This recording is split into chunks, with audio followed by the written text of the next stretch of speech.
Olá, olá, muito boa tarde a todos. Sejam bem-vindos à palestra do Projeto Vem Comigo, do dia 9 de maio de 2025. São 4h09. Eu, antes de começar a gravar, dei alguns recadinhos, falei da importância de preencher o formulário de PAC com o nome completo, com o polo correto, fiz uma súplica para que não usem inteligência artificial para escrever um mero resumo de uma palestra. Eu tenho certeza que você, aluno de ensino superior, tem plena condição de escrever um pequenino resumo do que você está assistindo aqui hoje, né? Professora Pauline, estou vendo agora outra Pauline aparecida entrando. Não sei se você vai ficar em dois aparelhos ao mesmo tempo. Oi, Douglas. Não, eu estou tentando abrir aqui pelo meu computador, mas sou eu mesmo. Estou tentando abrir pelo meu computador para conseguir Meu amor. passar o slide da palestra, mas o meu computador está bem lento hoje. Mas eu estou conseguindo. Tá bom. Se você quiser mandar para mim, eu posso tentar aqui te ajudar de alguma forma. Tá, eu acho que eu vou conseguir agora. é, acho que eu vou conseguir colocar aqui na apresentação, Show. tá? Vou fechar aqui a minha câmera, o Deixa. meu microfone e passo agora a ser seu aluno. Um beijo. Beijo! Oi, gente, boa tarde a todas, a todos. Mais uma vez é um prazer imenso estar aqui com vocês, participando desse projeto, um projeto tão importante, né?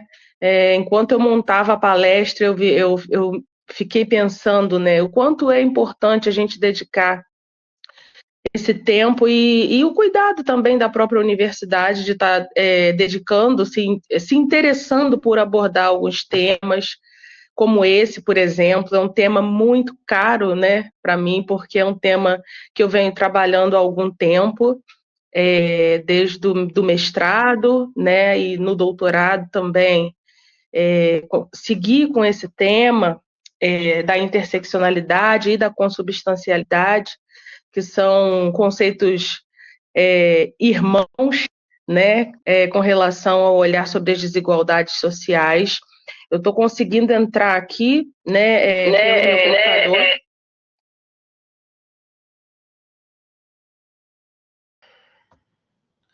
Oi, Oi, estão me oi, ouvindo? estão ouvindo? Pauline, estamos sim, mas como você abriu em dois locais, está dando microfonia. Certo, eu tenho.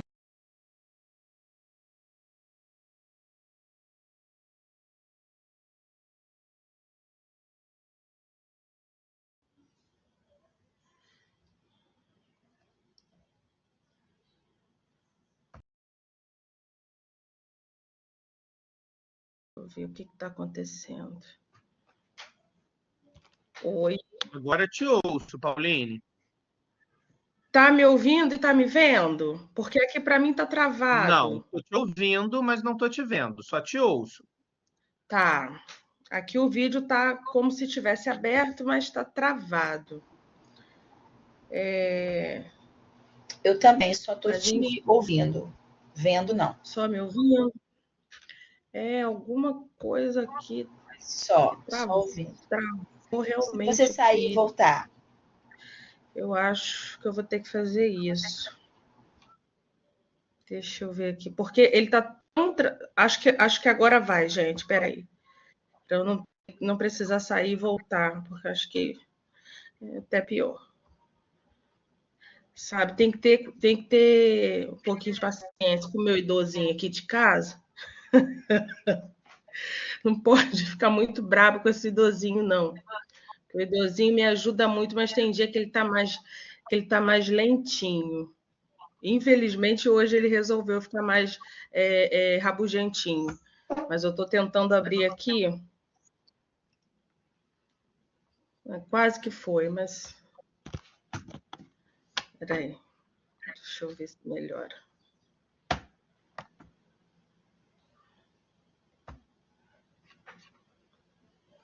Gente do céu. O pior é que nem fechar, gente, eu não tô conseguindo. Peraí. De tão... Ah, tá. Questão de compartilhar o vídeo aqui. Douglas, você consegue por aí abrir o meu vídeo? Acho que não, né? Vídeo. Tá no YouTube? Tá onde o vídeo? Não, não, é abrir minha câmera mesmo, que eu digo. Não, não, isso só você consegue. Tá. Deixa eu tentar aqui. Não vou conseguir.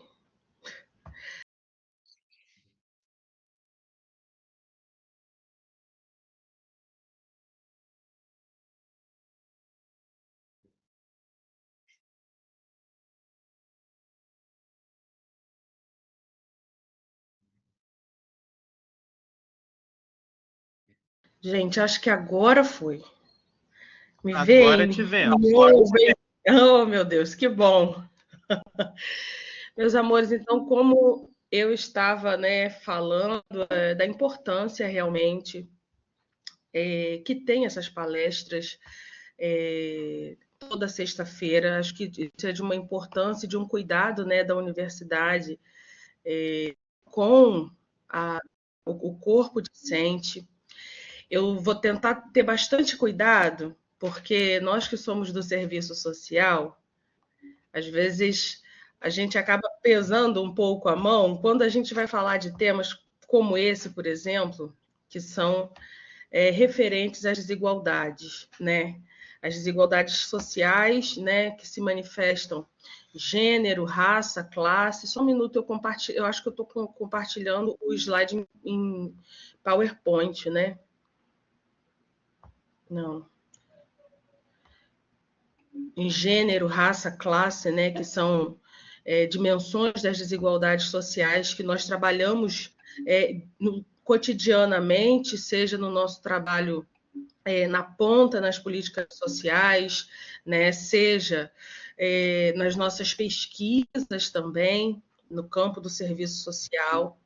Então, eu vou tentar bastante não pesar a mão e não transformar essa palestra numa palestra extremamente conceitual, né? Até porque esse não é o objetivo, né, do nosso encontro, né? Não é uma palestra de história e nem é uma palestra de serviço social.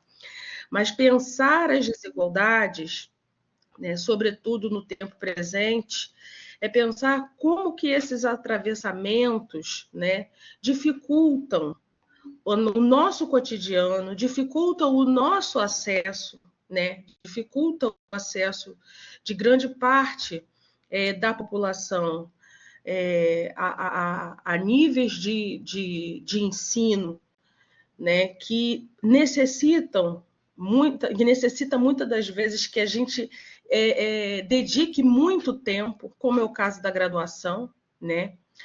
E para a nossa realidade, para a realidade do Brasil, cada vez mais se aprofundando, né, no desemprego, na pobreza, embora alguns números sejam um pouco animadores, mas isso não significa que houve uma mudança estrutural da nossa condição, né? Pensar essas interseccionalidades, né, em face do ensino superior, é pensar como que o conjunto das desigualdades na nossa sociedade impactam, inclusive, os lugares aonde nós vamos chegar, né? Impacta diretamente nas formas de mobilidade social, nas possibilidades de mobilidade social. Então, em primeiro lugar, eu queria saber se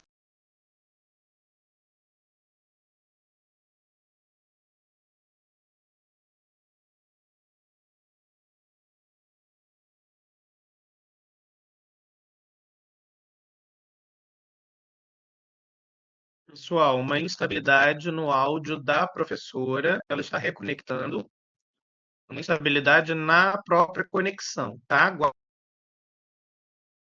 um pouquinho, por favor.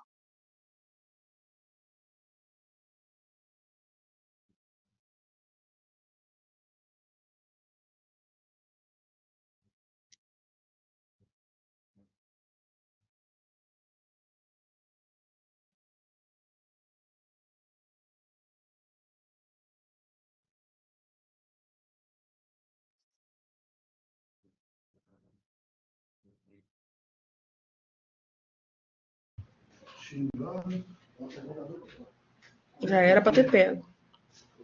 Oi, oi. Pauline, me ouve? Vocês conseguem me ouvir, gente? A internet caiu aqui. Agora sim, Hoje está meu amor. bem complicado. Isso, você havia Hoje caído, está mas bem retornou. complicado. Graças a Deus. Hoje está bem complicada aqui a minha internet. Espera aí, gente. Já vai voltar. Vocês estavam conseguindo ver a apresentação? Estava direitinho para vocês? O slide aparece normalmente. Tá. Aqui para mim ele tá aqui girando, né? A rodinha, ele tá baixando novamente aqui para mim.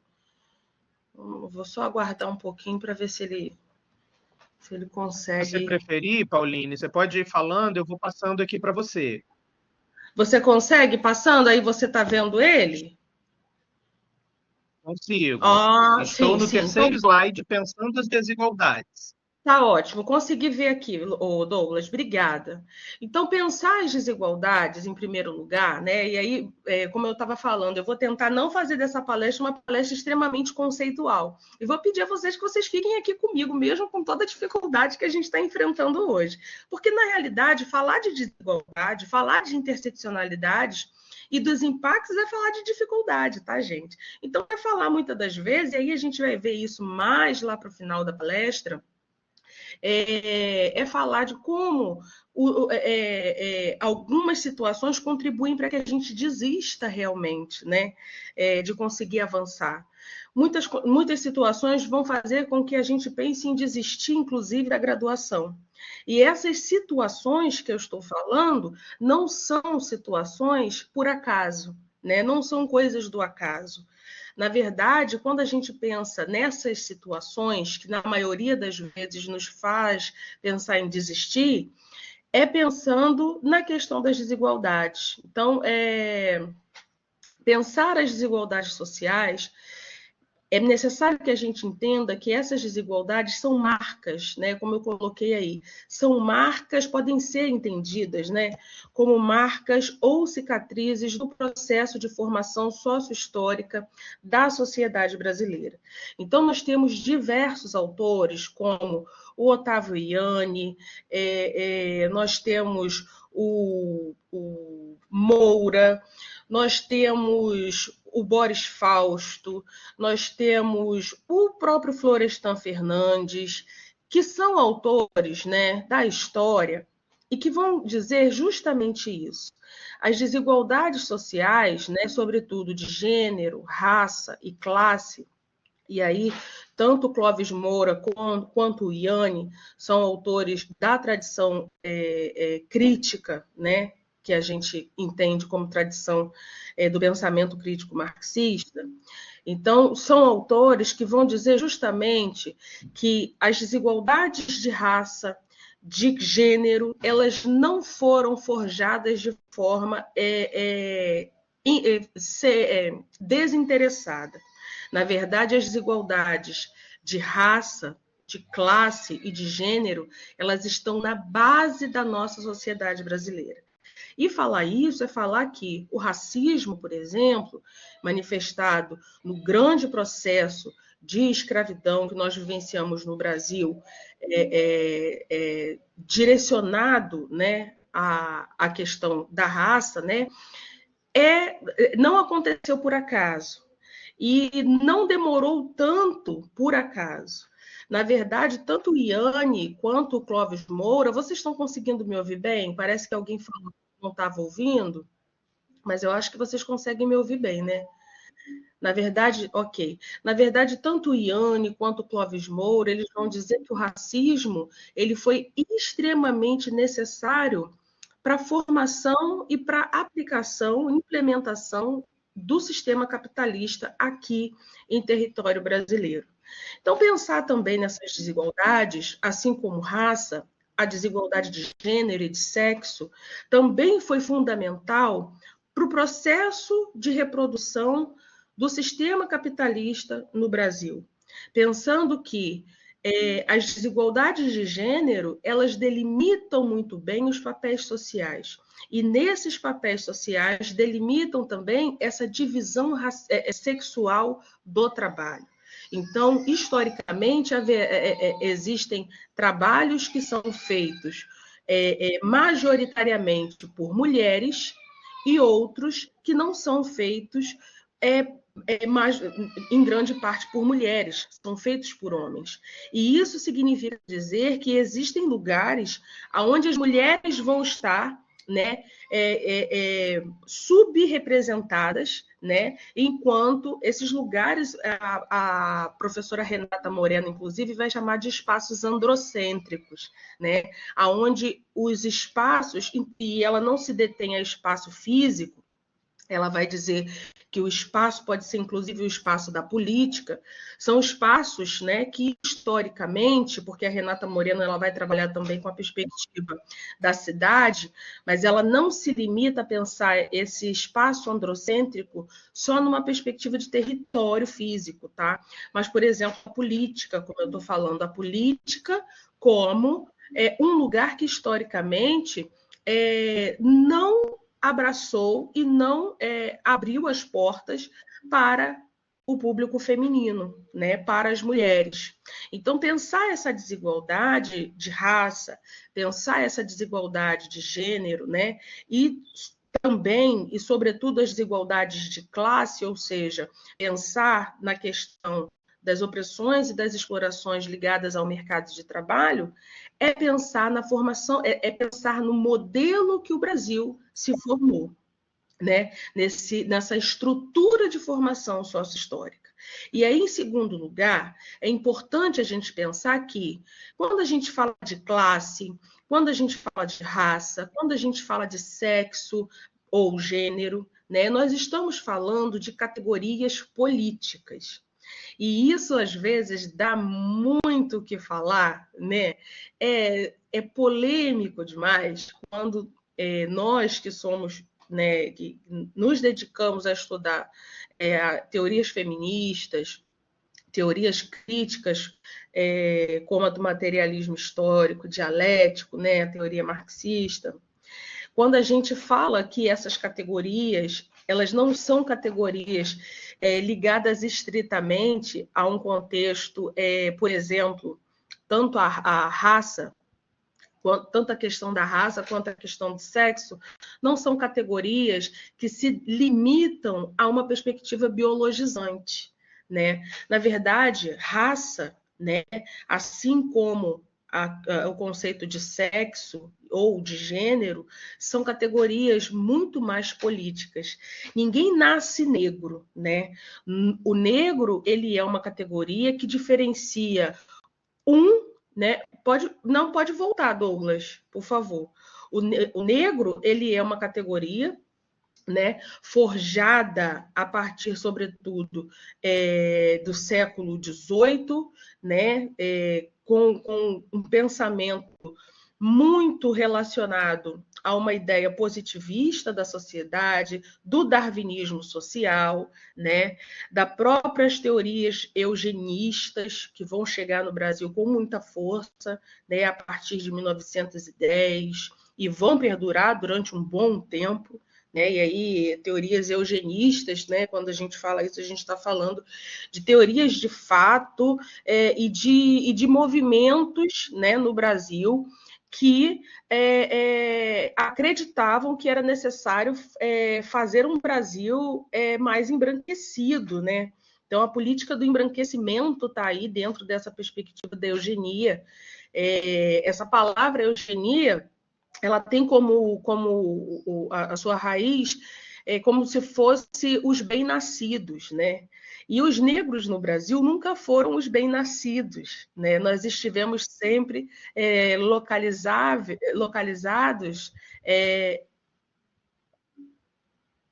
Vocês estão sem áudio, gente? Estou vendo aqui algumas mensagens. Não, estamos mal. Tá. Né? Então, políticas eugenistas. Então, pensar essas categorias é pensar essas categorias a partir de definições políticas, assim como o gênero. Né? Nós não nascemos mulher ou homem, né?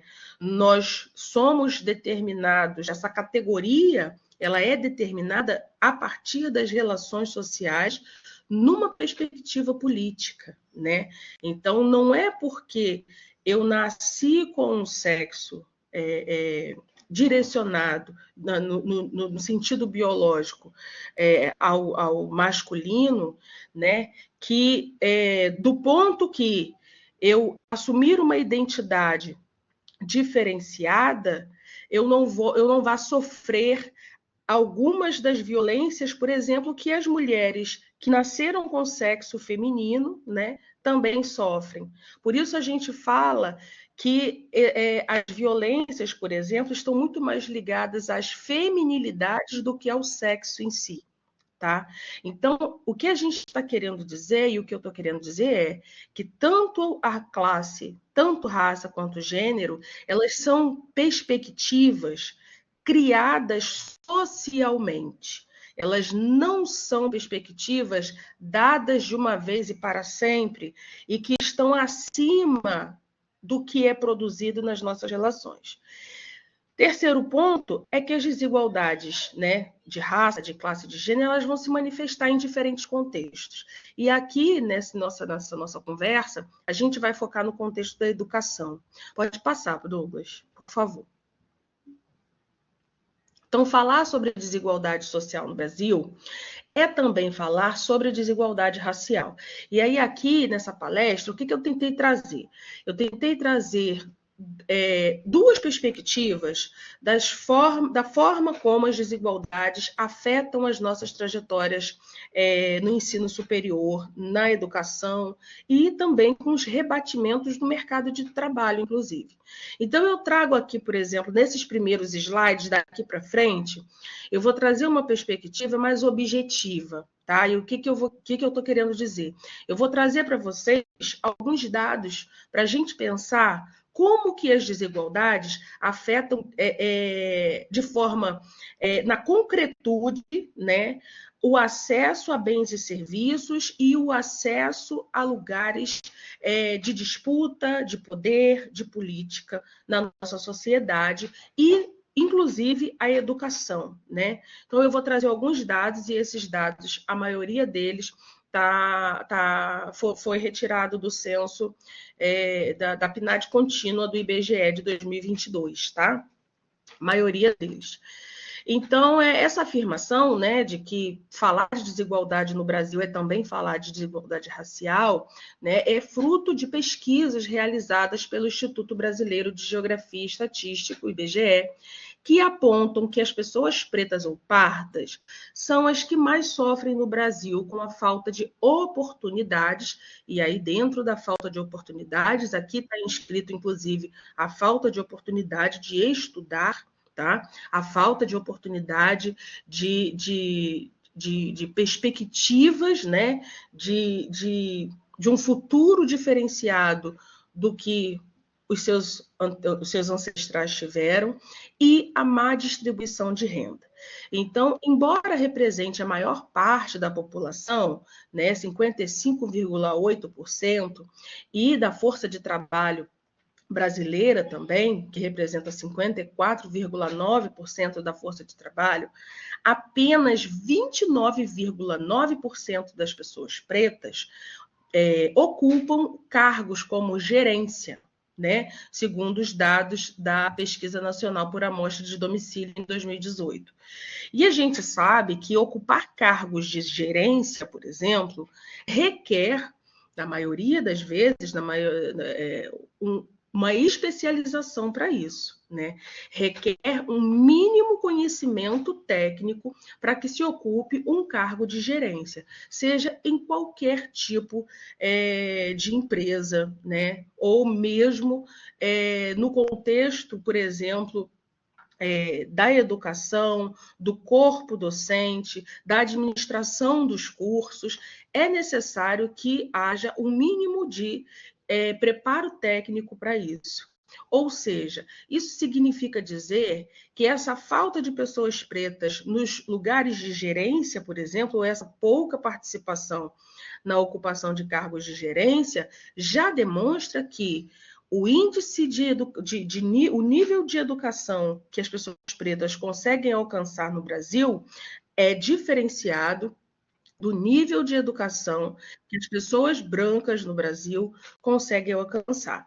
E aí aqui é importante a gente falar o seguinte, abre aspas, né? Quando a gente fala de negros, nós estamos falando, segundo o IBGE, e esse conceito e essa definição é formada pelo próprio IBGE, quando nós falamos de pessoas negras, nós estamos falando da somatória de pessoas pretas e de pessoas pardas. Tá?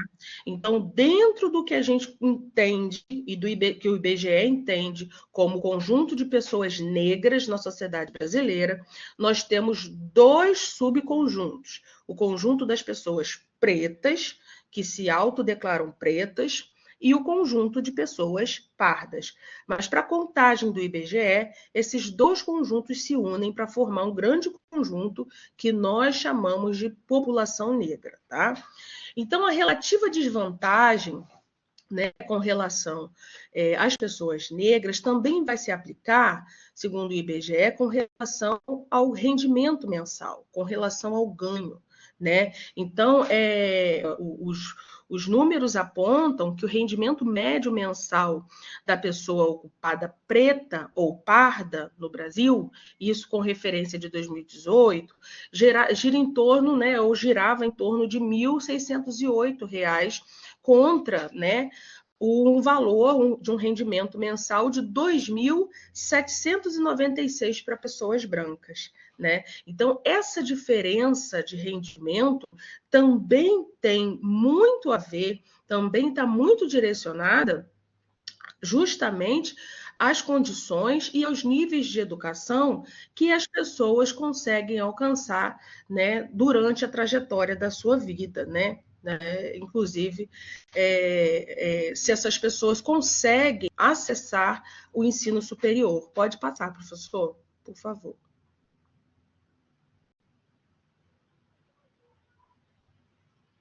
E aí, para Carvalho e Ribeiro, né, eu trago aqui, segundo o pensamento desses dois autores, em todas as sociedades modernas, a educação superior desempenha um papel central no processo de estratificação e mobilidade social.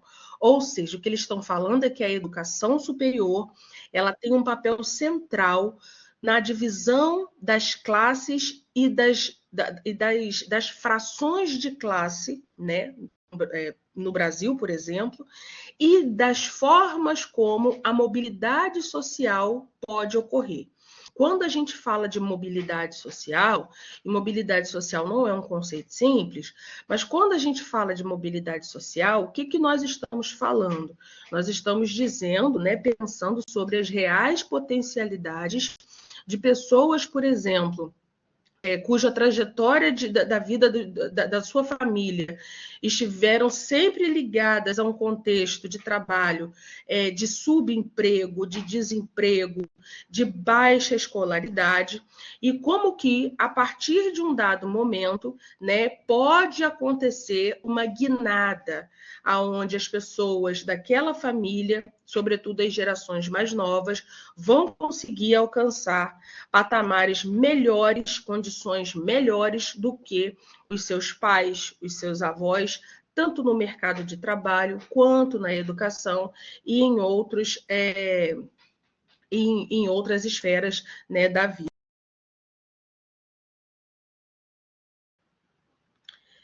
E de outras, né, esferas da vida. Então, as pessoas com diploma de ensino superior têm chances muito maiores de conseguir os melhores empregos em termos de salário e de condições de trabalho, do que pessoas que não completaram a educação superior. Isso é fato, né? O acesso mais universalizado ao ensino superior, então, é fundamental para diminuir as desvantagens de pessoas com origens nos grupos menos privilegiados. Pode passar, Douglas, por favor.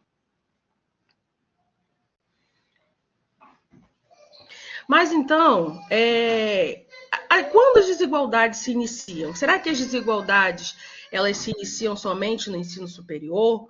Ou será que as desigualdades, né, e essas desvantagens, elas não nos acompanham ao longo da vida? Né? E aí a gente para pensar o levantamento feito pelo IBGE de 2022, né, esse levantamento de 2022, registra um declínio do analfabetismo no país, desde o início do levantamento, que foi em 2016, quando o nível de analfabetismo era 6,7%, né, da população que não sabiam ler e escrever.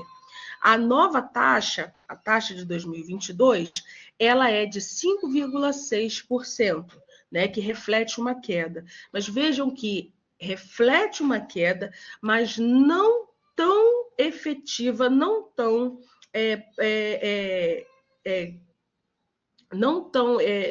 grandiosa, né, quanto nós gostaríamos, né? Na realidade, diminui 1,1%, mais ou menos 1,1%, né? E num espaço de tempo de 2016 até 2022. Então, é uma diminuição, sim, mas ainda ínfima, no sentido do que nós esperávamos e almejávamos, né? E almejamos.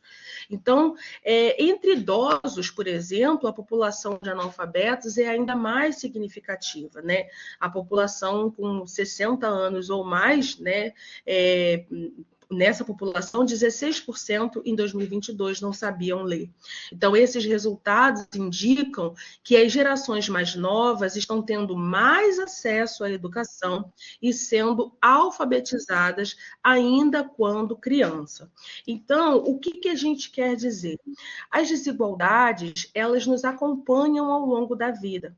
Se a maioria das pessoas mais empobrecidas, e dentro do conjunto das mais empobrecidas estão as pessoas negras, essas pessoas não se conseguem sequer, né, acessar a educação em idade correta, né, e passar pela alfabetização em idade correta e completar um ensino básico, né, educação básica em idade correta, se torna muito mais difícil para que essas pessoas acessem o ensino superior. Isso significa dizer que as desigualdades que se manifestam no momento em que a gente acessa o ensino superior, elas já nos acompanham, às vezes, como existe um estudo da Organização Internacional do Trabalho, que vai trazer um conceito muito bacana, que é da curva do Grand Gatsby. Acho que é assim que se pronuncia, professor Douglas, que me corrija, por favor, porque dá até medo, porque Douglas fala mais de 30 línguas, então, em inglês para ele, então, é a coisa mais fácil do mundo. Mas o que esse conceito diz? Esse conceito diz que, muitas das vezes, as desigualdades já estão presentes nas nossas vivências, ainda quando nós estamos na barriga das nossas mães. E é muito bacana a gente pensar isso, assim. É bacana não no sentido de achar que é bom, né, gente? Mas é bacana a gente visualizar o quanto as desigualdades afetam as nossas trajetórias como um todo, inclusive na educação, inclusive no acesso ao ensino superior. Quando se inclui, por exemplo, a variável de gênero, observa-se que o analfabetismo entre os idosos atinge ainda mais as mulheres do que os homens. No entanto, considerando a população com 15 anos, né, ou mais, o cenário ele se inverte. Não sabem ler e escrever 5,9% dos homens e 5,4% das mulheres. Isso significa, né, e reitera a ideia de que os resultados indicam que as gerações mais novas têm tido mais acesso ao ensino superior. Pode passar, professor. E aí, gente, como eu falei lá no início, eu estou trazendo agora para vocês formas mais concretas, objetivas, né, da forma como as desigualdades afetam as nossas trajetórias, com enfoque para a educação superior.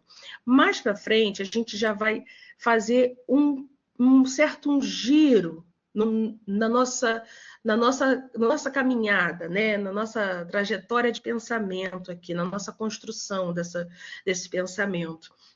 Porque eu também quero trazer para vocês as formas subjetivas que essas desigualdades nos afetam, tá? Mas, por enquanto, a gente só está vendo essas formas objetivas, né? E por isso eu trouxe alguns dados para a gente pensar. O percentual da população, e aqui nós continuamos com o censo de 2022, tá? Retirado da PNAD contínua de 2022. O percentual da população com ensino superior completo, né, saltou de 17,5% em 2019 para 19,2% em 2022. Então, houve um aumento, né, com relação à população que conquistou o ensino superior, que conquistou de fato o seu diploma. Houve um aumento. No entanto, nota-se, né, novamente, realidades distintas no recorte por cor ou raça. Enquanto 60,7% dos brancos, né, com pelo menos 25 anos de idade, haviam finalizado o ensino médio, entre os pretos e pardos, essa taxa foi de 47%. Ou seja, isso significa que, de forma muito clara, o acesso de pessoas pretas e pardas ao ensino superior será menor, porque o quantitativo de pessoas brancas que conseguem finalizar o ensino médio, que é um pressuposto para o acesso do ensino superior, é muito maior. Então, o próprio contingente de entrada de pessoas pretas e pardas, ela continua sendo menor ainda do que o de pessoas brancas. O número relacionado ao ensino superior, né, os números relacionados ao ensino superior reiteram as assimetrias. Na faixa etária entre 18 e 24 anos, 29,2% da população branca encontrava-se estudando em universidades no ano passado. Entre as pessoas pretas e pardas, essa taxa foi de 15,3%. Então, essa taxa foi bem menor entre as pessoas pretas e pardas. E aí nós já comentamos, inclusive, um dos motivos. E aí, aqui ao lado, a gente tem um gráfico que fala, né, sobre a população, a porcentagem da população com 25 anos ou mais com nível superior completo. E aí, essa linha mais forte, que é a linha azul mais forte, né, que inicia em 9,9%, tem uma relação média de 16,6% e finaliza aqui em 25,8%, né, que fala da porcentagem de pessoas com 25 anos com nível superior completo. Essa linha mais forte, azul, ela representa a linha de pessoas brancas. Então, uma linha que vem crescendo de forma muito forte, mas que desde o início já estava bem acima dos outros dois grupos que estão abaixo aí representados, nessa linha azul mais clara e na linha amarela. A linha azul mais clara representa o quantitativo de pessoas pardas.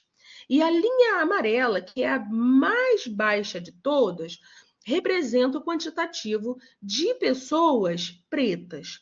Então, no ano 2000, o quantitativo a porcentagem de pessoas que entravam no ensino superior brancas era de 9,9%, enquanto o de pardas era 2,4% e o de pessoas pretas 2,1%.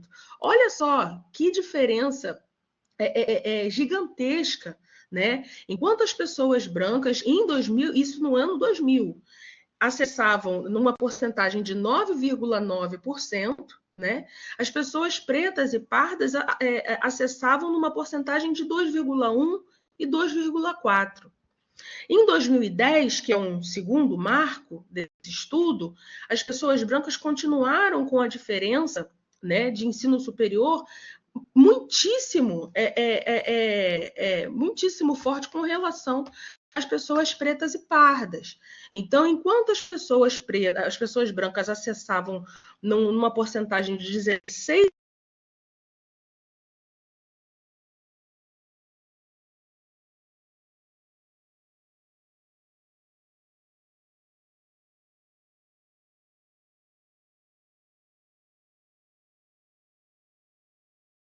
O áudio congelou, pessoal. Só um pouquinho.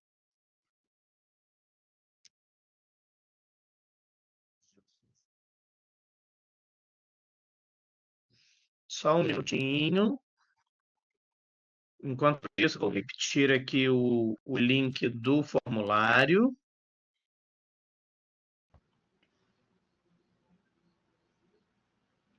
Vocês conseguem me ouvir agora?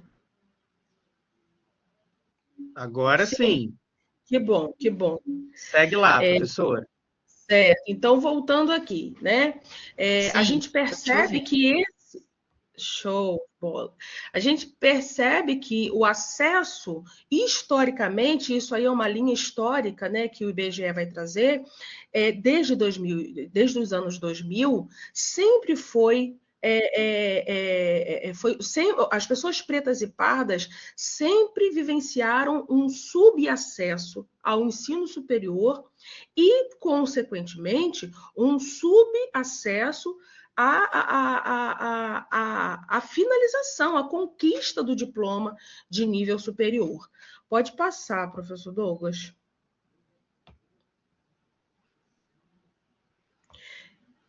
E aí, ainda.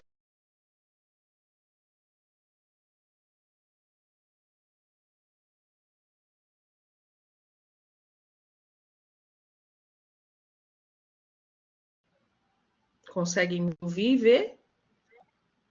Oi, Consigo. oi. Deu uma travadinha, mas voltou agora. Tá, ok.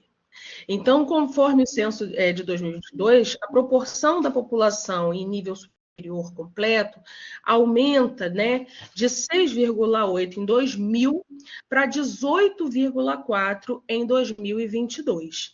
Mas quando a gente pensa nesse aumento, né, que nos deixa até muito animados, quando a gente olha com mais atenção para esse aumento da população com nível superior, nessa série histórica, se a gente para pensar esse aumento a partir do recorte racial, a gente vai compreender que para pessoas pretas e pardas, e indígenas, sobretudo, né? Se vocês atentarem aqui nesse gráfico aqui, são os menores índices de crescimento. Então, se vocês olharem de novo, toda essa parte de azul escura vai representar, né, pessoas com cursos de graduação concluídos por cor ou raça. E aqui ao lado, eu não sei se meu mouse está aparecendo para vocês aqui mexendo, mas eu estou indicando aqui que esses nomes que estão aqui ao lado, essa primeira barra aqui em cima é relacionado ao curso de medicina, o segundo, economia, o terceiro, odontologia, o quarto, direito, a quinta barra, engenharia civil e construção, a sexta, gestão e administração, a sétima, contabilidade e tributação, a oitava, promoção e prevenção de terapias e reabilitação, depois, formação de professores, né, sem áreas especificadas, depois, religião e teologia, e por último aqui, a última barra, serviço social.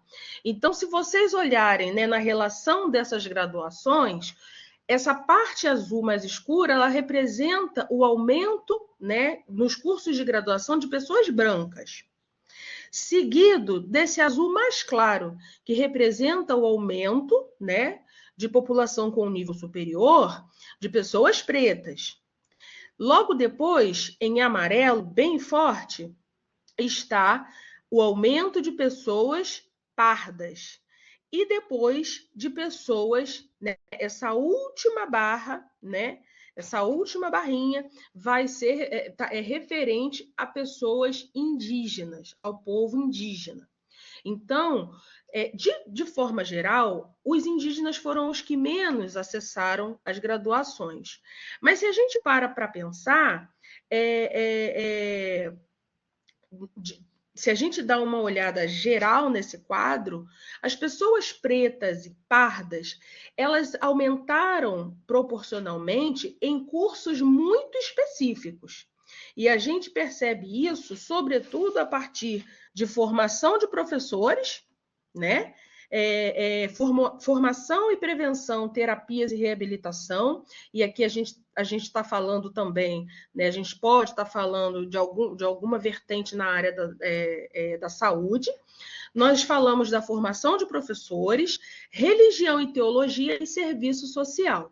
Foram esses cursos aonde as pessoas pretas e pardas mais acessaram, né, o ensino superior. Se a gente olha nas primeiras barras, que aonde diz o curso de medicina, logo na primeira barra, olha só a grande diferença, né? As pessoas brancas ainda são as que acessam em massa. 75,5% das pessoas, gente, que acessaram em 2022. Isso é recente. As pessoas pretas que acessaram a medicina, por exemplo, é somente 2,6%. E pessoas pardas, somente 12,1%. Então, olha só que diferença quando a gente olha, por exemplo, para o curso de serviço social, né? Onde as pessoas brancas quase equipara ao acesso de pessoas, o acesso de pessoas brancas no serviço social quase que equipara ao acesso de pessoas pardas. E somado os pardos aos negros, aos pretos, então a gente está falando do conjunto da população negra, no serviço social é a população negra que acessa mais o serviço social de forma geral. Então, olha só, né, como que o acesso aumentou, algumas mudanças aconteceram, mas, como eu falei lá no início, estruturalmente, ainda não foram tão significativas essas mudanças. Nós precisamos, então, enegrecer a medicina, enegrecer a economia, os cursos de odontologia, de direito, porque isso reverbera em todo o conjunto de relações que vão ser traçados a partir dali. Tá? Pode passar, professor Douglas. E aí eu trouxe também, né, a partir dos dados do INEP, do MEC, o número de matrículas, né, feitas no ensino superior por gênero em 2023. Né? Então, as mulheres se matricularam muito mais nos cursos de ensino superior em 2023. Palmas para a gente, né? Enquanto os homens representaram 40,59% do total de matrículas, as mulheres representavam 59,41% nas matrículas do ensino superior. Né? E aí achei importante também trazer esses dados pelo recorte do EAD, né, e do presencial.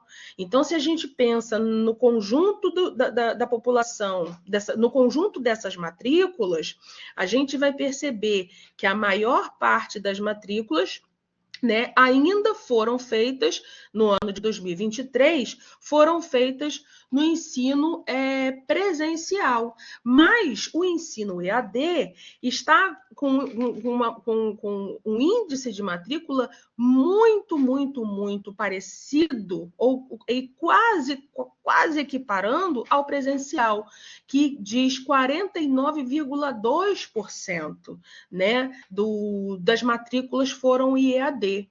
Então, isso significa dizer que muitas mulheres têm optado pelo ensino EAD para cursar o seu nível, uma graduação, para conseguir acessar o nível superior. Achei bacana a gente trazer esses dois dados, tanto sobre as matrículas quanto sobre a diferença entre presencial e EAD, porque agora a gente vai começar a seguir por um outro caminho. Pode passar, professor Douglas.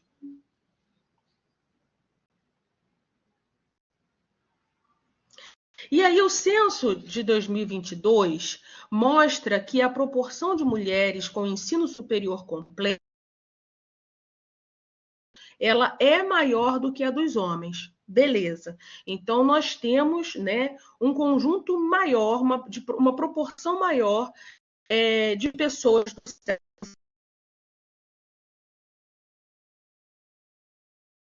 de fato, segurar o seu diploma tão desejado, suado, nas mãos. A educação superior no Brasil continua a ser um espaço de grande participação feminina. No entanto, então vamos lá, olha só, a gente está começando a fazer agora um giro aqui, né? Então eu trouxe até agora formas muito objetivas de como as desigualdades de classe, raça e gênero impactam nas nossas trajetórias, inclusive dificultando o nosso acesso e permanência no ensino superior. E aí, quando eu falo de acesso e permanência no ensino superior, eu estou falando tanto dos cursos em EAD quanto dos cursos presenciais. Então, vamos lá, vamos começar a fazer o giro. No entanto, a desigualdade de gênero ainda se manifesta em outros aspectos, como a menor representatividade feminina entre os docentes do ensino superior.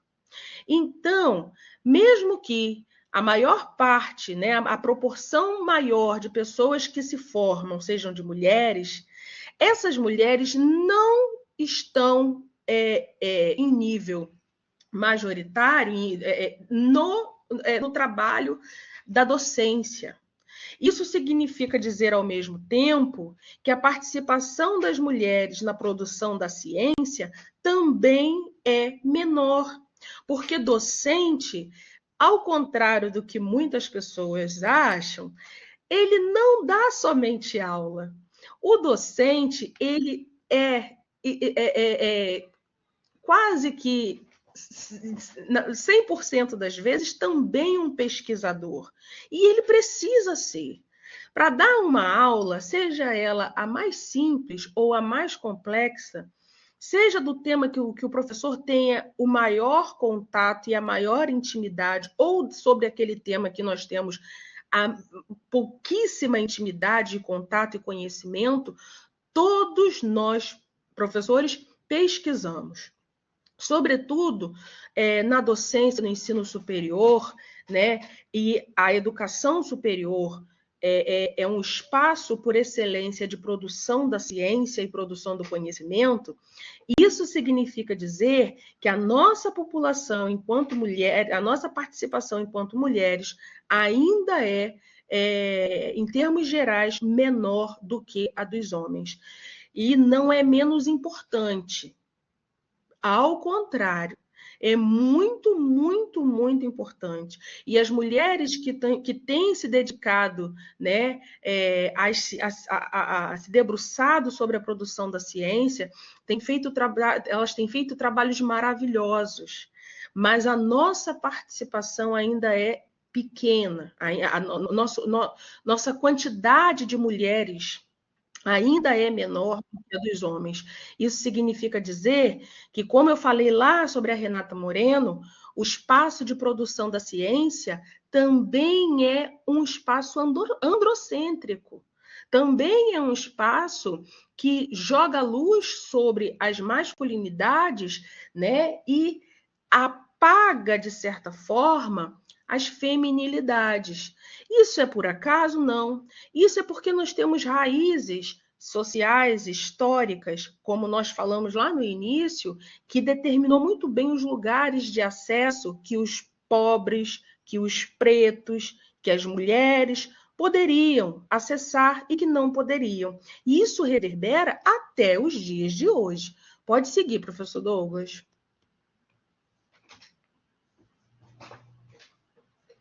E aí eu trouxe aqui também um quadro bem interessante. E aqui nesse quadro, também baseado na síntese dos indicadores do IBGE de 2022, ele traz o seguinte: o nível de ocupação da população sem instrução ou com ensino fundamental incompleto representava 48,6% para os homens e 21,1% para as mulheres. Mas se a gente olhar pelo olhar de nível de ocupação da população com ensino superior completo, nós vamos perceber que os homens representam a maior camada da população ocupada que porta nível superior. Então, os homens estão com 81,9%, representando 81,9%, e as mulheres com uma porcentagem de 70,7% de pessoas ocupadas com o ensino superior completo. Aqui, logo abaixo, a gente traz também uma tabela sobre a questão dos rendimentos. Então, em 2022, né, a média de rendimento de homens brancos era de 3.435, de mulheres brancas, 2.153, de homens pretos e pardos, 1.959, e de mulheres pretas ou pardas, 1.567. Bom, mas por que é, então, que os homens estão numa taxa maior de pessoas sem instrução, no primeiro quadro, e aí, quando a gente olha para o segundo quadro, com as pessoas de ensino superior, essa taxa de ocupação das mulheres é de 70,7%, é menor do que a dos homens? Por quê? Por que isso? O que acontece, então? Por que essa participação dessas mulheres na ocupação da população é menor? Pode passar, professor, vamos ver.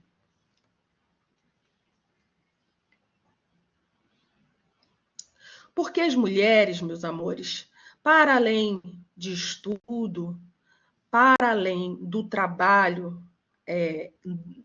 numa perspectiva mercadológica, ou seja, um trabalho remunerado, as mulheres são, historicamente, e desde das bases de formação sociohistórica do Brasil, uma força de trabalho atrelada aos trabalhos do cuidado. Tá? E aí, quando a gente fala os trabalhos do cuidado, é no plural mesmo, tá? Não é o trabalho do cuidado. E quem traz isso para a gente são algumas autoras da teoria feminista, marxista, por exemplo, a Danielle Kerguá, a Helena Hirata, a Julie Fauquet também, que é excelente, maravilhosa, que agora eu vou retomar os estudos com a Julie Fauquet, vou voltar a ler a Julie, porque ela é muito boa. As mulheres, historicamente, são a força de trabalho especialmente direcionadas aos trabalhos do cuidado. Então, para além de trabalhar inseridas no mercado de trabalho, onde elas são remuneradas, além de estudarem, porque como nós vimos, elas são as que mais completam a educação no ensino superior, somos nós, não são elas, somos nós que estamos no centro de todo o processo de reprodução da vida social, sobretudo com a nossa força de trabalho inserida nos trabalhos do cuidado, e que são trabalhos essenciais à reprodução do capital, mas que não existe nenhum tipo de remuneração. Então, quando a gente pensa justamente nessa taxa da realização, por exemplo, dos afazeres domésticos no domicílio, né? E aqui embaixo tem essa divisão entre homens e mulheres, onde os homens são representados pela cor mais clara, né? Um bege, e as mulheres pela cor lilás. Dá para ver, é só de olhar, a gente não precisa nem se deter muito a ler esses dados, né? Mas só de olhar a gente já percebe que a participação, essa taxa de realização de afazeres domésticos em todos as faixas etárias pesquisadas. Então, aqui nessas duas primeiras barras, né, da esquerda para a direita, nós temos de 14 a 23 anos, né, as idades. Nós temos as duas segundas barras de 25 a 49 anos, e as duas últimas barras aqui, 50 ou mais, de 50 anos ou mais. Então, olha lá, os homens, né, se a gente pode, olhando esse gráfico, né, se a gente pode observar, os homens entre 25 e 49 anos parecem aqui ser os homens que mais contribuem na realização dos afazeres domésticos, né? E os que menos contribuem são os mais novinhos, são os queridinhos de 14 a 24 anos. Essa galerinha não contribui bem pouco. Já os homens com mais de 50 anos contribuem também, mas ainda assim de forma dentro de uma taxa bem menor do que a das mulheres. Então, enquanto os homens de 25 a 49 anos são talvez os que mais ajudam, os que mais contribuem, são também essas mulheres de 25 a 49 anos que mais trabalham, que mais realizam afazeres domésticos. E aí aqui tem uma questão muito importante, né? De 25 a 49 anos, talvez seja o marco de idade onde nós estamos mais produtivos. Né? Nós estamos mais produtivos em todos os sentidos, né?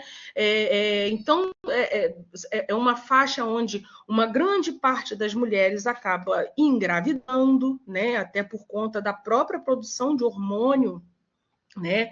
Então, olha só, como que no nosso auge de produção, aonde nós poderíamos estar produzindo muita coisa, muita ciência, produzindo e inclusive ganhando muito dinheiro com o trabalho remunerado, é justamente também nessa parte da nossa vida, é nessa parte da nossa trajetória que nós estamos destinando um grande tempo do nosso trabalho ao trabalho não remunerado, dos trabalhos do cuidado. E aí, se a gente olha essa divisão por cor e raça, a gente vai perceber também que em todas as barras lilás, né, que estão aqui, as pessoas pretas, as mulheres pretas também representam as que mais estão atreladas e que mais estão dispensando tempo aos trabalhos domésticos, aos afazeres domésticos. E aqui a gente está falando no domicílio, tá? Ou em domicílio de parente. Então, isso significa dizer que são trabalhos domésticos não remunerados. Pode passar, professor. A gente já está chegando quase no final. Aqui, outro gráfico, né? De pessoas que realizam afazeres domésticos no município, no domicílio, por sexo e condição do domicílio. Então, depois vocês vão poder olhar com mais tranquilidade, mas o que esse gráfico vai mostrar para a gente? Né? Que os homens, né, que moram sozinhos são os que mais preparam os seus alimentos, né? São os que precisam cuidar das suas roupas, manutenção de roupas, sapatos, limpeza, né? São eles, isso os sozinhos, tá? Que limpam e arrumam a sua casa, a garagem, o quintal e etc. Já quando a condição do homem modifica para um responsável em coabitação ou quando ele é cônjuge, a realização dos afazeres dele muda um pouco de figura. Vejam só que no segundo e no terceiro conjunto de barras, preparar alimentos já diminui bastante, né? O que mais pode assemelhar aqui a limpeza de casa, do quintal, mas preparar alimentos, cuidar da limpeza da própria casa, das roupas, né? E fazer pequenos reparos talvez seja as atividades que mais se direcionam aos homens dentro dos domicílios. Já quando a gente olha, né, para a condição específica das mulheres, essas barras vão mostrar que os afazeres, sendo elas solteiras, sendo elas mulheres em coabitação ou sendo elas mulheres com cônjuge, os afazeres e as estruturas dos afazeres praticamente não se modificam. E ainda se acentuam, né, no sentido de mais tempo que essas mulheres precisam dedicar quando elas têm um cônjuge, né? Quando elas são, por exemplo, mulheres casadas, né? Esses afazeres como preparar comida, limpar a casa, lavar roupa, né?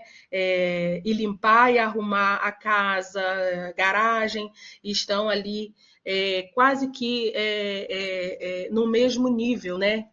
Em todas as situações, sendo as mulheres solteiras ou em coabitação ou casadas. Pode passar, Douglas. Em 2022, a taxa de participação das mulheres no mercado de trabalho no Brasil foi de 53,3%, enquanto a dos homens foi de 73,2%. Esse estudo do IBGE mostra também que, apesar de estarem mais escolarizadas, as mulheres ganham, em média, 21% a menos que os homens. A pesquisa revela que as mulheres dedicam significativamente mais tempo aos afazeres domésticos e cuidados de pessoas, com 21,3 horas semanais, enquanto os homens dedicam 11,7 horas semanais com afazeres domésticos e do cuidado. Então, olha só como é bem a nossa taxa de participação. E aí existe uma autora feminista, que agora me fugiu o nome, que ela escreveu agora um livro, inclusive foi publicado pela Boitempo, que ela vai... A Silvia Frederick. A Silvia Frederick tem essa frase que é maravilhosa. Aquilo que muitos chamam de amor é trabalho é trabalho não remunerado, na realidade. Então, pela ideia de amor, né, nós efetuamos trabalhos não remunerados durante toda uma vida. Pode passar, professor Douglas. Vamos lá, a gente está fazendo o nosso giro. E aí, como que essas interseccionalidades, a partir então desse olhar histórico que nós trouxemos, de pensar as consubstancialidades, as interseccionalidades, né, de pensar o nosso lugar como mulheres pretas, como homens pretos e mulheres brancas, homens brancos, na divisão, né, social, sexual e racial do trabalho, né, nas relações em que nós estabelecemos, como que essas interseccionalidades impactam nas nossas trajetórias acadêmicas. Bom, elas vão impactar diretamente, por exemplo, na dificuldade de acesso a bens e serviços, né? Na dificuldade de acesso, inclusive, a acessar o ensino superior, né? Lembram que a gente falou, né? As mulheres, a taxa de participação de pessoas empobrecidas e negras são menores do que as de brancas a concluírem o ensino médio, por exemplo. Se não conclui o ensino médio, não é impossível acessar o ensino superior. Outros impactos são os preconceitos, né? Os diversos preconceitos, como o preconceito de raça, né? O preconceito de idade. Quantas pessoas, e aí, né, nós comentamos sobre isso quando nós falamos da questão do analfabetismo, mas quantas pessoas não deixam de acessar também o ensino superior por conta da idade? Por acharem que aquilo não faz mais parte da vida delas, não é mais para mim. Já passou meu tempo. Quantas pessoas, sobretudo as nossas queridas avós, nossas mães, que a maioria delas não tiveram condições de acessar esse lugar tão maravilhoso que é o ensino superior, não puderam vislumbrar outras oportunidades de vida. Muitas das nossas avós e das nossas mães viveram quase que de forma confinada ao quadrado da cozinha e aos círculos das panelas. E essas quebras dessas cadeias de subordinação são para que essas quebras dessas cadeias aconteçam, e aí a Kimberly Crenshaw, que é uma feminista negra norte-americana da interseccionalidade, ela vai tratar disso. A educação, o acesso ao ensino superior é fundamental na quebra das cadeias históricas de subordinação. E as identidades e o gênero, quantas pessoas, né, não acessam ou se sentem com dificuldade de acessar o ensino superior por conta dos preconceitos com relação à sua identidade, tem medo, talvez, de alguma violência ou assédio que possa vir a sofrer, né, nesse ambiente. Outras questões que impactam diretamente nas nossas trajetórias acadêmicas é o esgotamento físico, mental e emocional. E aí, como nós estávamos aqui discutindo, falando sobre a questão do trabalho das mulheres, inserida nos trabalhos do cuidado, né, nos trabalhos do cuidado, que geram um esgotamento físico gigantesco, mas que vai gerar também um esgotamento mental, um esgotamento emocional, e que vai interferir, por exemplo, diretamente naquelas mulheres que estão mais atreladas a esses trabalhos do cuidado e aos trabalhos no mercado de trabalho, né, remunerados, e aos diversos atravessamentos numa vida, por exemplo, conjugal, como que esse esgotamento físico, mental, emocional vai dificultar as nossas trajetórias acadêmicas, vai causar desânimo, como muitas das vezes o posicionamento de um parceiro ou de uma parceira nos impulsiona ou nos afunda, né? Muitas das vezes ou salva ou mata. Um simples posicionamento de um parceiro ou de uma parceira. Isso também tem a ver com interseccionalidade, porque isso também tem a ver com identidade, né? Isso tem a ver com afeto também. A pressão dos trabalhos do cuidado, como eu falei, a incerteza do mercado de trabalho, pensar que o mercado de trabalho cada vez mais enxuto e o acesso cada vez mais difícil, os direitos do trabalho cada vez mais desmontados, né?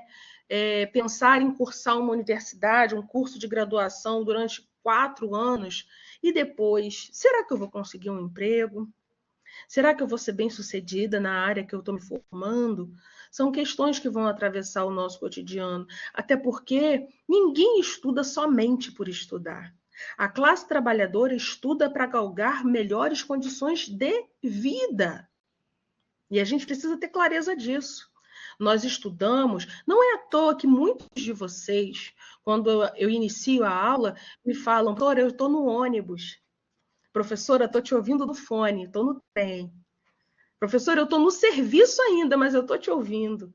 Gente, isso não é à toa. Sabe o porquê? Isso, e é muito fácil responder o porquê disso. Não, por que é que não é por acaso? É porque nós não somos herdeiros e herdeiras.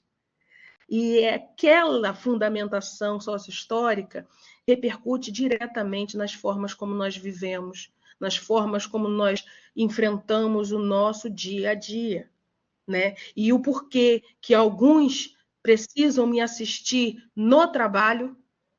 Fabiana, pois é. Por que alguns precisam me assistir no trabalho, enquanto outros e outras podem simplesmente se dedicar o tempo inteiro a somente estudar?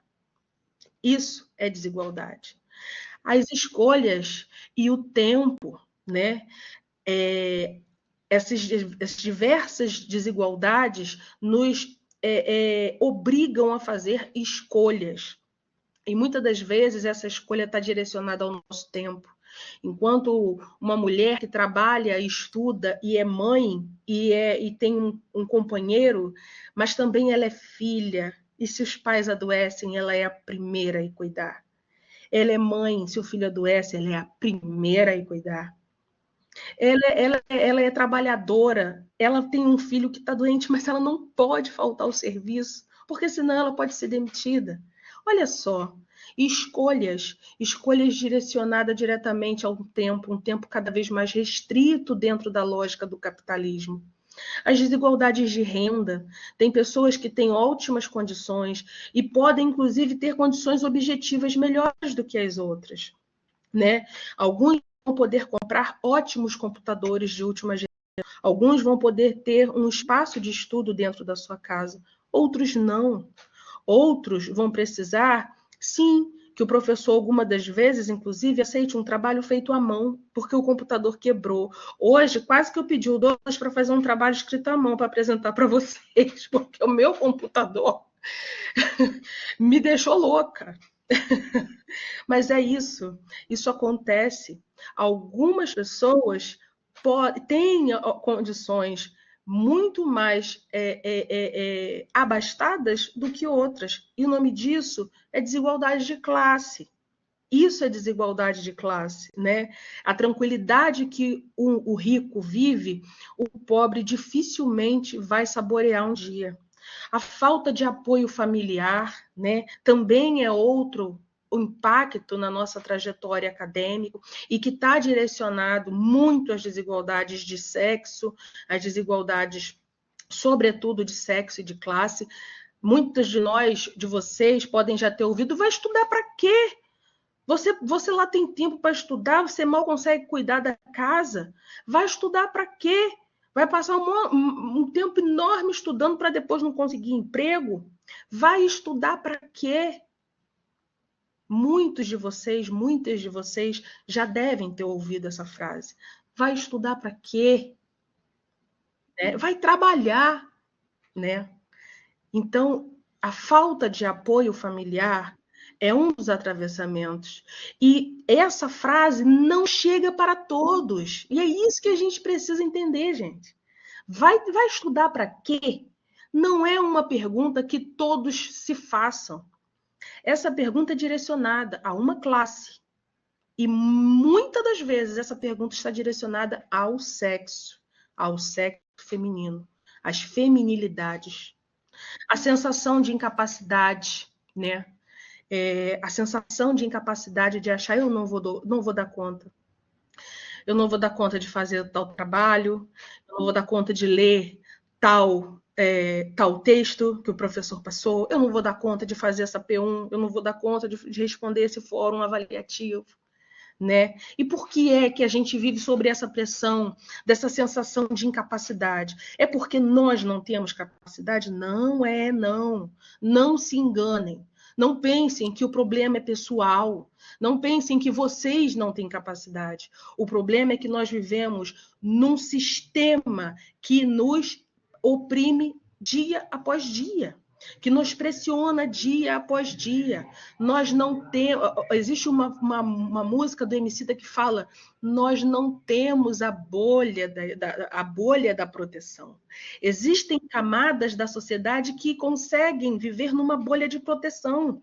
Elas não têm certas preocupações como a classe trabalhadora tem. E nós aqui estamos falando entre classe trabalhadora. E isso gera a evasão, isso gera a desistência, isso gera o fracasso escolar, né, em alguns olhares, mas o fracasso não da pessoa, mas o fracasso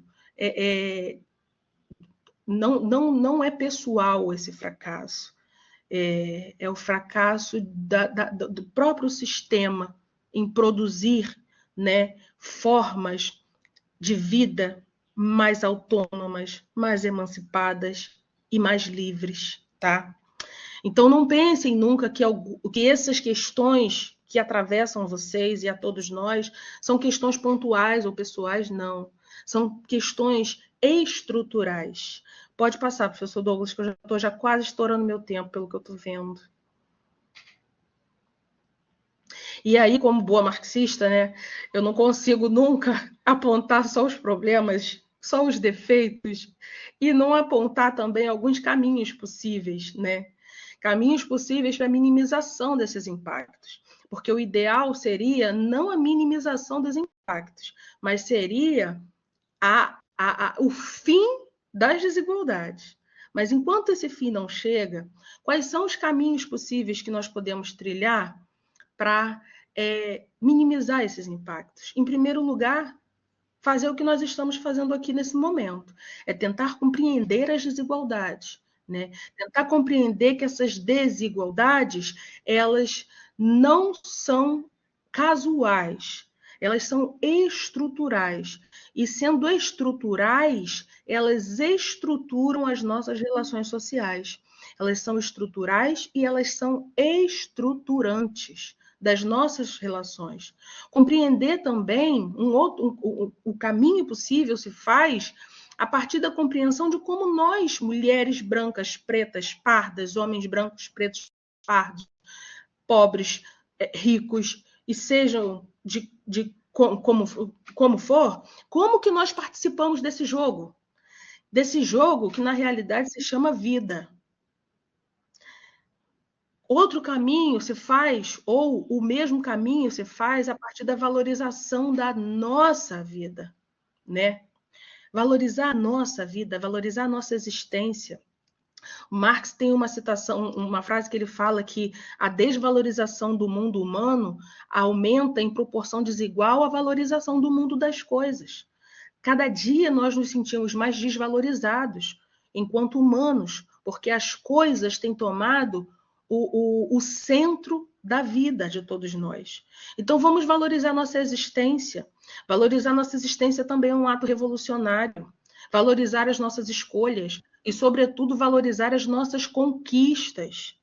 Identificar e negar sempre que for possível e preciso as formas de opressão e exploração, sejam elas quais forem e aonde forem. Porque muitas das vezes somos oprimidos e explorados dentro das nossas casas, dentro dos nossos locais de trabalho e, infelizmente, muitas vezes dentro da própria universidade. Saber dizer não também se faz o caminho aprendendo a dizer não. Se faz o caminho denunciando quando for preciso. E se faz o caminho, e talvez esse seja o mais importante de todos os tijolos que pavimentam esse caminho possível, é escolher fazer aquilo que te faz brilhar os olhos e sorrir o coração. Esqueci de colocar aí, né? É uma frase que se parece muito com um texto lá do livro da Alice Maravilhas, que o Coelho fala que o importante, Alice, é cercar-se de pessoas que te fazem sorrir o coração. E, além disso, é escolher fazer aquilo que te faz brilhar os olhos, né? Um pesquisador, ele não consegue se dedicar a muitos anos sobre um objeto de pesquisa ou sobre um conjunto de sujeitos se aquilo não fizer o olho dele brilhar. Se ele não perder noites de sono acordado, mas feliz, porque ele está descobrindo mais alguma coisa que ele não sabia. Então, o segredo, além de fazer aquilo que nos faz brilhar os olhos, além de cercar-se de pessoas que nos faz sorrir o coração, talvez também um outro ingrediente desse segredo, né, de pavimentar esse caminho possível, é encantar-se. É preciso encantar-se, né, para viver. Não perder o encanto da vida. É preciso lutar. Sim, lutar. Não uma luta qualquer, não uma luta desesperada, mas uma luta consciente, sabendo o nosso lugar no jogo das desigualdades e pavimentando caminhos para a superação. Professor Douglas, eu tinha um vídeo para passar, mas acho que não vai dar tempo. Mas eu posso indicar, sim, para finalizar, uma citação do Marx também, que fala que os homens, e aí eu coloquei as mulheres, porque na época Marx acho que esqueceu que ele devia estar um pouco distraído e tal, mas não, mentira, ele estava falando homens no sentido humano genérico. Os homens e as mulheres fazem sua própria história, mas não a fazem como querem, né, gente? Mas nós fazemos a nossa história. Isso é fato. Não a fazem sob circunstâncias da sua escolha. É verdade. E sim sob aquelas com que se defrontam diretamente, legadas e transmitidas pelo passado. Mas lembrem-se que não fazemos como queremos, não fazemos sobre as circunstâncias da nossa escolha. Não, realmente. Mas vejam que a primeira frase, ela diz que os homens e as mulheres, que eu coloquei, né, fazem a sua própria história. Então não esqueçam, façam a própria história de vocês. Escrevam e reescrevam quantas vezes for possível e preciso, reconhecendo todas as desigualdades que nos atravessam, mas façam assim mesmo a sua própria história, tá? Então, eu passaria agora um vídeo de uma poesia da Maya Angelou, que tem como título Ainda Assim Eu Me Levanto, que está no YouTube. É um vídeo que a Zezé Mota apresenta, né, e declama essa poesia, mas eu deixo aqui para vocês a indicação de que assistam essa poesia, porque se levantar é essencial à vida. E quando nós nos levantamos, nós levantamos outras pessoas junto conosco.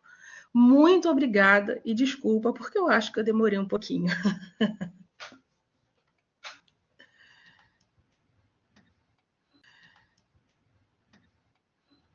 Aline, meu amor, tirei aqui o seu slide. Eu acho que você falou o tempo que era necessário de ser falado. Você deu um show de palestra, um show de análise. Eu vou pedir que quem está aqui ainda não saia. Pessoal, primeiro alguns recadinhos de reta final de evento. Nós teremos na semana que vem uma palestra Técnicas de Estudo Ativo, como aprender melhor com menos tempo. Será uma palestra novamente da professora Pauline, dividindo um pedacinho de fala comigo. Então, seremos nós dois nessa palestra da semana que vem, Técnicas de Estudo. Então, primeiro aí este recadinho. Segundo, dizer que estou bastante feliz, conforme eu fui lançando as horas da palestra anterior, percebendo o quanto nós estamos, de pouco a pouco, Shirley e Pauline, criando um público cativo aqui nas palestras do Vem Comigo. Nós temos alunos que já estão com 15, 20, 25 horas PAC, agora com a palestra de hoje, só com as palestras do Vem Comigo. Né? Aluno que está aqui, de fato, leal ao nosso projeto, toda sexta-feira conosco, batendo ponto aqui nos nossos eventos. Bom, além disso, além de ter feito o comentário e agradecer o público cativo e de fazer a divulgação da semana que vem, eu vou quebrar o protocolo, Pauline, vou contar um papo de bastidores, sabe? No meio do ano passado, nós organizamos um processo seletivo para escolhermos professores que entrariam nos nossos cursos, né, em 2024/2. Tivemos ali uma seleção de professores com mestrado, com doutorado, tivemos acho que 6 ou 7 candidatos, dentre os quais a professora Pauline estava conosco. E eu me lembro, estava entre as candidatas, né, para atuar conosco. E eu lembro que quando todos os candidatos encerraram as aulas, nós ficamos nos bastidores, sabe, Pauline, dizendo assim: o que você achou? O que você achou? Eram coordenadores de curso, professores já da área, e nós ficamos entre 2, 3 candidatas. Cada candidata tinha um pontinho melhor do que a outra, né? Ou porque uma demonstrou mais domínio de conteúdo, ou porque a outra demonstrou um pouco mais de didática, ou porque a outra demonstrou um pouco mais de fala acessível ao aluno do EAD, e por aí vai. E eu me lembro, e aí queria dividir, não sei se acho que eu nunca falei isso com você mesma, Pauline, mas queria dividir isso depois dessa palestra de hoje. Eu me lembro de ter dito à banca, né, porque era uma banca ali virtual, em especial o professor Varlon, coordenador de serviço social, na condição mesmo de coordenador acadêmico geral de área, dizer: eu quero a Paulina Alcan lecionando no curso de serviço social. E o motivo para além de todas as qualidades demonstradas na banca, de didática, de domínio de conteúdo, eu quero que os alunos de serviço social tenham a chance de ver na Pauline um exemplo de acadêmica, de pesquisadora, de professora. Porque ser aluno da Pauline será, por si só, experiência de vida. passar pelas mãos da Pauline, uma mulher pesquisadora, uma mulher preta, uma mulher periférica, uma mulher mãe, uma mulher esposa. Eu tenho certeza que, em especial o aluno de serviço social, mas não apenas, que a Pauline está em outros cursos também, mas é de suma importância que nós tenhamos a Pauline no nosso curso, porque ela por si só, a presença dela por si só, diz muito. E a universidade vai ganhar um presente tendo a Pauline conosco. E aí eu preciso me valer deste momento, Pauline, após a sua palestra, para tornar explícito, em nome da UCAM, em nome do curso de Serviço Social, em nome do projeto Vem Comigo, o quão nós somos honrados em ter você nesta universidade, em ter você nesse projeto, em ter você dividindo o seu conhecimento e a tua bagagem de vida conosco. Eu gostaria de fechar a nossa palestra de hoje com um poema. Um poema para você. Me dá um minuto que eu vou só colocar aqui o meu laptop para carregar. Eu estou emocionada. O meu. Deixa eu ver se a bateria vai cair. Vai não, dá tempo ainda. Eu tenho um poema para você. Deixa eu compartilhar a tela, porque eu quero que os nossos alunos caminhem junto conosco no nosso poema. Eu estou O muito poema é um emocionada soneto. também, Célia. O nosso poema é um soneto. Soneto para a doutora Pauline. Mulher de ferro e flor. Preta e potente. Na sala ou na favela, um farol. Traz no olhar a luz persistente, que rompe as sombras e acende o arrebol. História pulsa em cada fala ardente, com mão que acolhe e verbo que é farol. Mãe, mestra e guia. No saber, semente. No chão da vida, erguida sem lençol. Não há saber sem pele que resista, sem dor que ensine a força da conquista, nem livro mudo ao toque de quem sente. Pauline é voz de um povo silenciado, que vira verbo vivo, iluminado. Afeto em luta, amor que segue em frente. Não sei se ela está. Acho que Pauline caiu. Está conosco ainda, meu amor? Eu não caí, não. Eu não caí, não. Que coisa linda, Douglas. Você escreveu para mim? Deixa eu tirar a tela porque o aluno quer ver você. Que lindo, obrigada. Ai, meu Deus. Ela caiu obrigada, em tantos. muito obrigada, Douglas. Eu estou sem palavras. Tantos.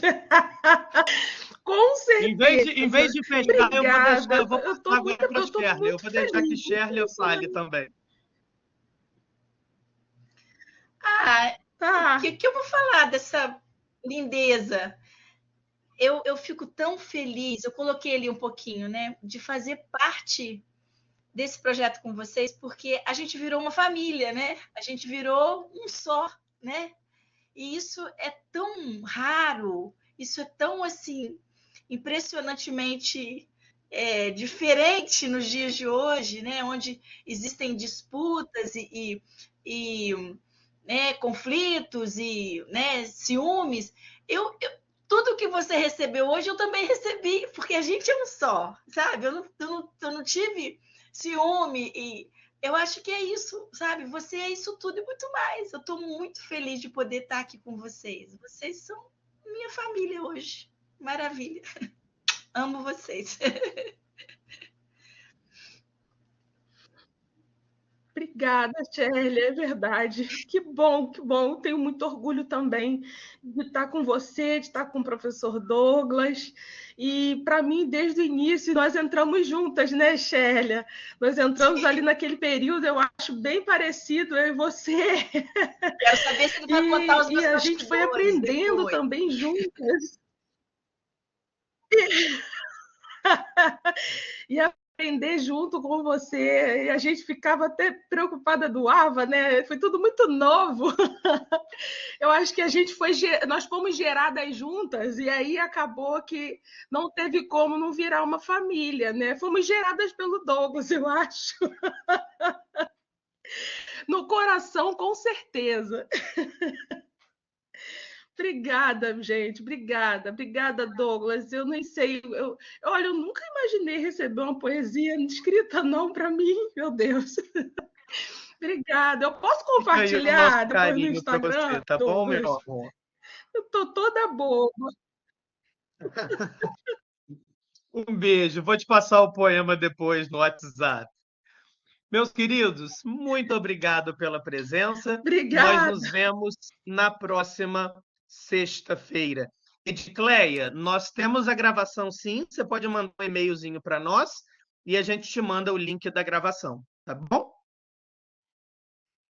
Deixa eu só pegar cola aqui no nosso e-mail do Vem Comigo, que eu não me lembro mais de cabeça.